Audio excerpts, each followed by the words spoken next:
हे प्रभु, मुझे बताएं कि मैं अपने पुराने जीवन को किस तरह भूलूं। अतीत को ना दोहराएं। जब अशुद्ध आत्मा मनुष्य में से निकल जाती है तो सूखी जगहों में विश्राम ढूंढती फिरती है और पाती नहीं। तब कहती है, मैं अपने उसी घर में जहां से निकली थी लौट जाऊंगी, और लौटकर उसे सूना, झाड़ा, बुहारा और सजा सजाया पाती है। मत्ती 12:43-44।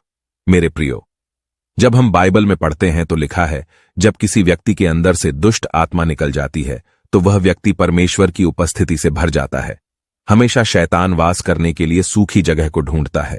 सूखी जगह का मतलब है वह व्यक्ति जिसके जीवन में परमेश्वर की उपस्थिति नहीं है। और जब आप अपने जीवन में परमेश्वर की उपस्थिति को बनाकर नहीं रखते हैं तो शैतान आपके जीवन में काम करता है। ऐसा इसलिए होता है क्योंकि आप परमेश्वर के साथ रिश्ता तोड़ देते हैं और अपनी जिंदगी पहले जैसे व्यतीत करने लगते हैं।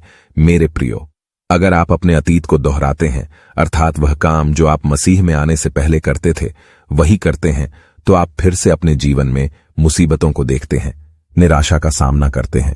जिस प्रकार हम बाइबल में शिमशोन के बारे में पढ़ते हैं कि जब शिमशोन परमेश्वर में चलता था और परमेश्वर की आज्ञाओं को मानता था तो परमेश्वर उसे हर एक मुसीबत से बचाता था और परमेश्वर अपना आत्मा शिमशोन पर भेजता था। लेकिन जब शिमशोन ने दलीला के साथ रहकर और उसे अपनी शक्ति का राज बता दिया तो तब उसने अपने जीवन से परमेश्वर की उपस्थिति को खो दिया और परमेश्वर का आत्मा उसके जीवन से चला गया। फिर शिमशोन को अपने जीवन में बड़ी मुसीबतों का सामना करना पड़ा। उसकी आंखें फोड़ दी गईं और उसको जेल में डाल दिया गया। मेरे प्रियो, अगर आप एक बार परमेश्वर को ग्रहण करके दोबारा से अपने अतीत को दोहराते हैं और पाप करने लगते हैं तो आप अपने आप को वहां नहीं पाते हैं जहां परमेश्वर आपको लेकर जाना चाहता है।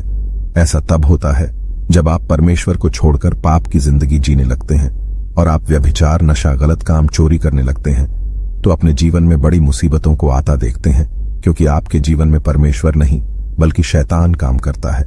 फिर आप परमेश्वर की नजर में कुछ भी नहीं रह जाते हैं। मेरे प्रियो, अगर आप चाहते हैं कि आप अपने अतीत से दूर रहें तो आपको अपना रिश्ता परमेश्वर के साथ पवित्र बनाना होगा और आपको बुराई से और सांसारिक दुनिया से दूर रहना होगा।